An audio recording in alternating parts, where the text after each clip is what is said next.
Hello అండి. అందరికీ నమస్కారం. నేను మీ సరోజినినండి. ఇలా తామర పూల మధ్య స్వామివారిని, అమ్మవారిని కూర్చోబెట్టి కాసిన్ని స్వామివారి నామం చెప్పుకున్నానండి. ఎందుకంటే స్వామివారి నామం, అమ్మవారి నామం చెప్పుకొని అమ్మవారికి విరజాజి పూలంటే ఎనలేని ఇష్టమండి.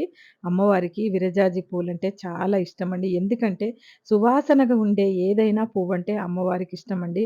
అందుకనే అమ్మవారికి స్వామివారి నామం చెప్పుకుంటూ నేను వేసుకున్నానండి. మరో ఏ మంత్రము నాకు రాదండి. అదంతా వేసుకున్న తర్వాత తులిసాకులు కొన్ని దొరికాయండి. ఎందుకంటే ఆ తులిసాకులు కూడా వేసుకుంటే నాకు తృప్తిగా ఉంటదండి. స్వామివారికి చేసుకున్న పూజ ఎలాంటిదైనా కూడా నాకు పువ్వులు నిండుగా ఉన్న రోజు సంతోషం అనిపిస్తదండి స్వామివారికి.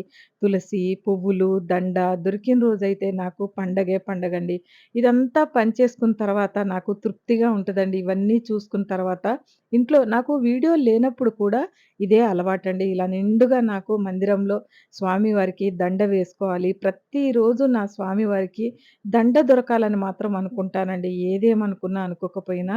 ఎందుకంటే ఒక్కొక్కసారి మనకి టైట్‌గా ఉంటదండి ఇంట్లో.